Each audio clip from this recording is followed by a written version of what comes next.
Absolutely not. Thank you for your hospitality, but I need to provide for Teresa.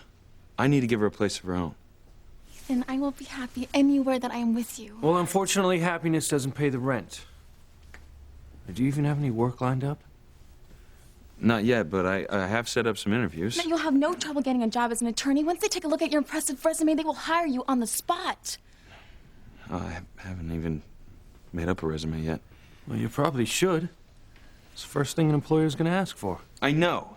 It's just, cranes have never needed a resume. Don't worry, Ethan. We'll help you. Of course we will. And you know what? I have a resume program on computer. We'll get it done in no time.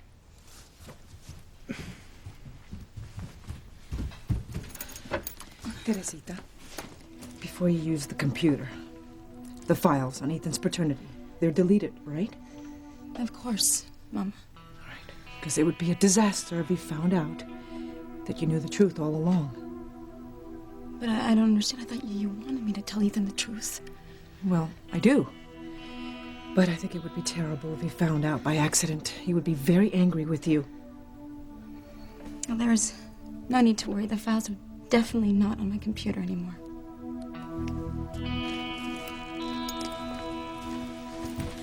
Okay. It's time to start planning our future.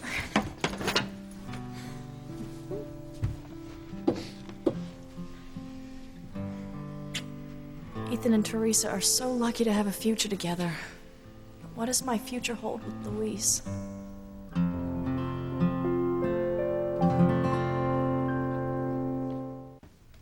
You are some piece of work, Rebecca. Do you honestly think I'm just going to roll out the red carpet so you can tramp your way into my home? Don't take your anger out on me. I am not the problem here. Oh, I'm sorry. I must have just imagined that you manipulated my husband into proposing to you. Look, let us not forget that we are all in this situation because the tabloid had the information about Ethan's paternity. You don't have to remind me of that. If I were you, I would be spending all my time and energy trying to find out who divulged that secret.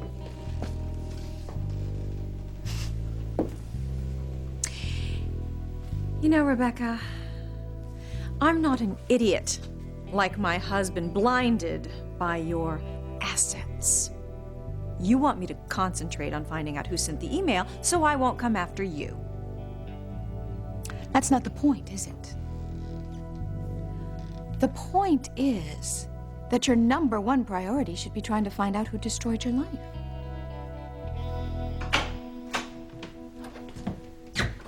I'm sorry for the interruption, Mrs. Crane, but I know how important this investigation is to you.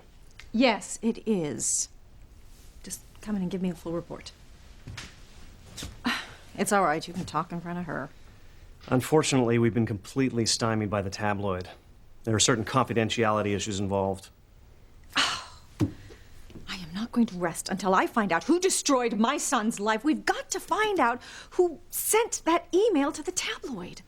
Well, isn't there any way to find out whose laptop the email came from? Rebecca, how do you know that the email came from a laptop?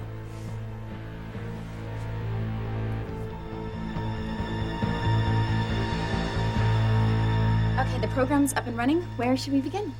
Ethan, you received a ton of honors from college and law school. You should definitely point those out. That's a great idea. Yeah, well, from what I've seen, employers are usually interested in actual work experience. Well, I've really only worked for Crane Industries. I mean, even during the summer when I was at law school, I worked with grandfather, Alistair. Well, Crane Industries is certainly an impressive name to have on your resume. Yeah. You have any idea what kind of recommendation Alistair would give you? No, not really. But Julian and Alistair usually only save kind words for those who share the same last name. Crane. Who cares what Julian or Alistair say? You have an undergraduate and law degree from one of the top schools in the country. Who wouldn't hire you? Teresa's right. All you have to do is set up some interviews. Any employer would see what an asset you would be to their company. I hope you're right. Let's get started. Okay. Luis, there's a lot of dirty dishes in the sink. Would you help me? Excuse us.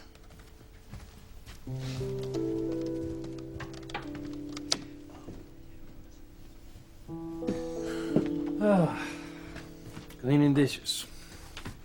And that was always your code word for serious talk. So what's going on?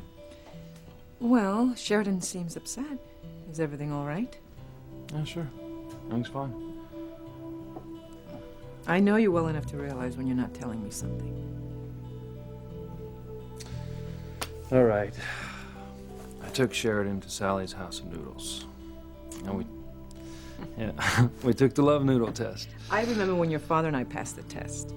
Everyone said that if two people were meant to be together, the noodle would stay intact until the couple ate their way all the way to the middle and then kissed. Fortunately, our noodle broke. To add to that, she got this fortune cookie that said she was ever going to have children with the man that she loves. Oh, that's terrible. Sheridan's been so hurt, and she's always feared that she would lose her true love. I tried to tell her it meant nothing, but nothing helped. I don't mean to pry into your personal business, but I would like to ask you something. Sure, Ma, you can ask me anything. All right, will Sheridan once again lose love, or do you see yourself making a commitment to her?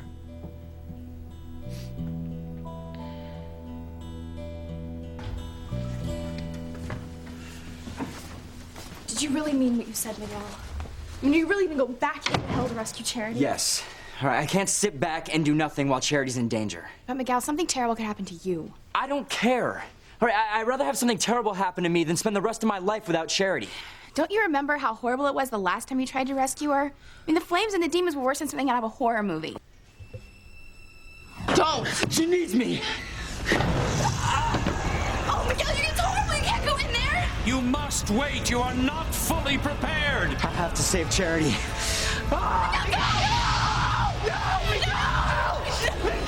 Charity! Of course, I remember. All right, but Charity's the one who's suffering. Okay, there's some technicalities we need to work out first. Like, how are you gonna get into hell? The portal's been all closed up. I'm gonna open the portal myself. How? I'm gonna summon the power of God to open the portal, just like Father Lonigan did. Miguel, you're not a priest. It doesn't matter. Look, the angel I saw said that my faith and my love for Charity would give me all the strength I need. No. Miguel, you can't risk your life. I'm sorry, but this is something I have to do.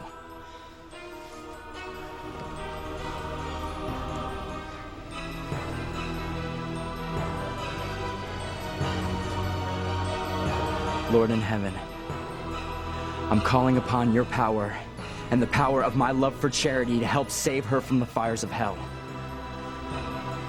In the name of the Father, and the Son, and the Holy Spirit, I command the demons to show themselves.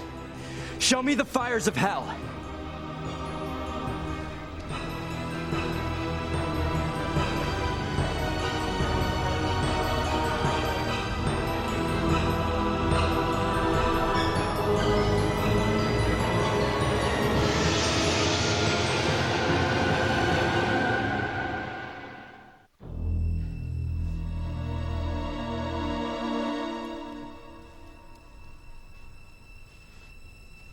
The angel said that my faith and my love for Charity were very powerful.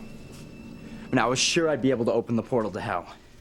Miguel, maybe this is a sign that you shouldn't try to rescue Charity. I'm not giving up. It's too dangerous. I mean, what if you get trapped in hell? What if you never come back? I will.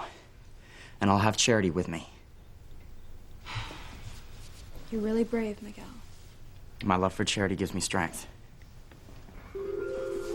But there's something bothering me. I mean, I feel like there's more information that I need.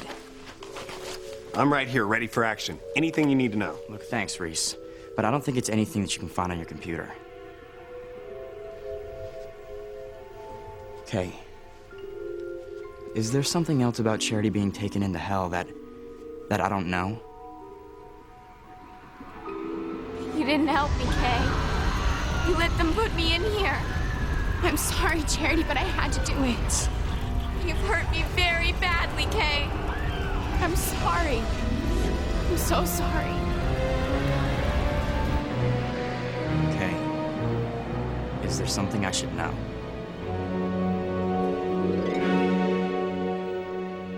I'm waiting, Rebecca.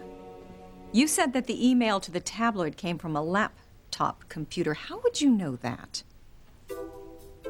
Did I say that?